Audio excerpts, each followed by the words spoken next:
MPs cramped next to each other, a packed public gallery at the House of Commons and a president addressing the House with just his country's flag for company.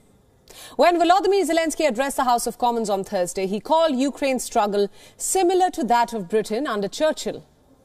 England under Churchill did not bend to the Nazis. Ukraine under Zelensky won't give in to Vladimir Putin, he said. Listen in.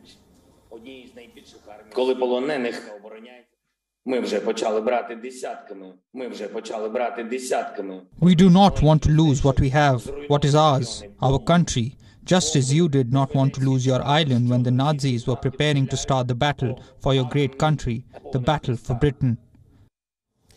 Zelensky says that Ukraine will fight till the end, but his last climb down doesn't sound like Churchill at all. In fact, it sounds more like Chamberlain. It sounds very Chamberlain-esque. Neville Chamberlain was Britain's Prime Minister from 1937 to 1940. In 1938, Chamberlain signed a peace deal with Hitler. Germany could invade the Sudetenland, but no more. Chamberlain thought that he had succeeded, but the very next year, Hitler invaded Poland and World War II broke out. The Ukrainian president is not making any deals with Putin yet, but he's making some major concessions. Zelensky says he has cooled down on the NATO membership bid. He says that the military alliance is afraid to confront Russia, and it is apparent that NATO is not prepared to accept Ukraine. This is a major climb down from his earlier comments and demands. We understand that NATO membership would ensure our security and our territorial integrity. This is also enshrined in the Ukrainian legislation, in the constitution of Ukraine.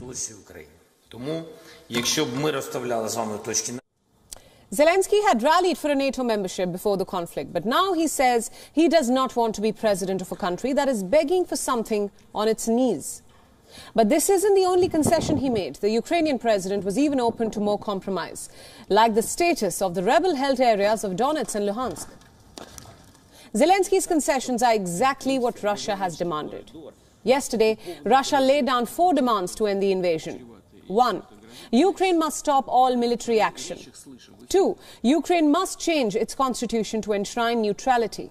Now, this essentially means an assurance is now being asked for that Kiev will not join NATO. Number 3, Ukraine must acknowledge Crimea as Russian territory. And 4, to recognize separatist republics of Donetsk and Luhansk as independent. So why the sudden climb down by the Ukrainian president? It has been 14 days since Russia invaded Ukraine. Cities have been bombarded, millions have fled the country, and hundreds have been killed. Zelensky may have compared himself to Churchill, but a key difference here is Churchill hoped that the US would join World War II, which it ultimately did. But for Zelensky, there is no such hope. The West has made it pretty clear that it will not be a part of this war. It may provide support from afar or hit Russia with sanctions, but there is no way that it will actively take part in this conflict. So what options does he have? Giving up his NATO membership bid for peace? Ukraine giving up its bid to join NATO could bring an end to this war. Russia has always maintained that Ukraine joining NATO is a red line. But the biggest question remains, are these the only concessions that the Ukrainian president will have to make?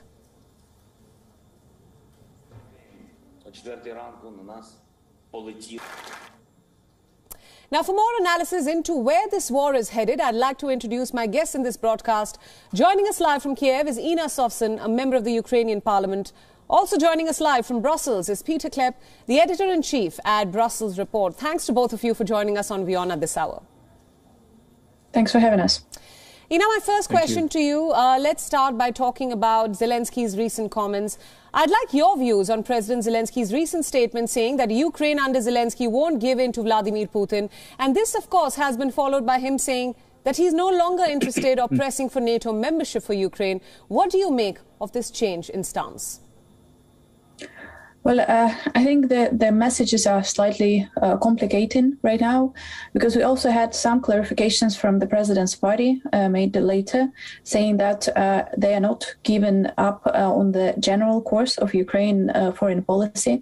After all, joining NATO is part of the Ukrainian constitution.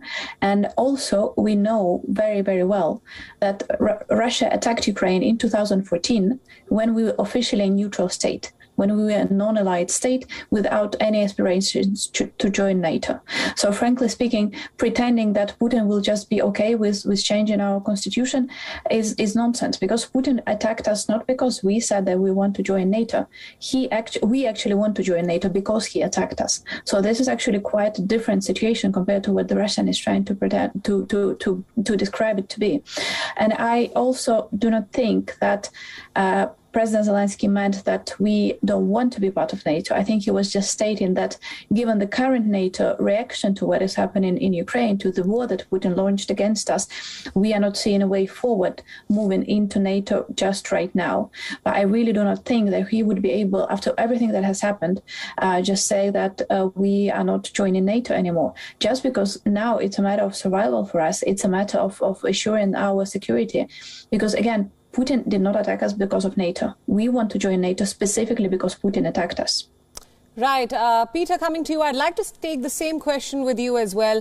Is there a compromise in the works, and what other concessions will the Ukrainian president be willing to make as this war continues? Now, I think that there are two schools of thought. There's people who think that the campaign is going very badly for Russia. I mean, that's a fact. And that Putin is looking for some way out, for some excuse, for some kind of a victory that he can claim to justify pulling back his troops. And that would then include recognition, or at least pledging to go for the status quo with regards to Crimea and the occupied parts of Ukraine. And of course a pledge to neutrality. But then there's another school of thought who actually is convinced that Putin is only doing this to gain time so he can resupply his troops and escalate the war a lot more. And as far as I can tell, this is what the military establishment in the United States is thinking, at least the CIA. That's what they were claiming yesterday, that in the next few weeks Putin is going to escalate this war. WION World is One is now available in your country. Download the app now and get all the news updates on the move.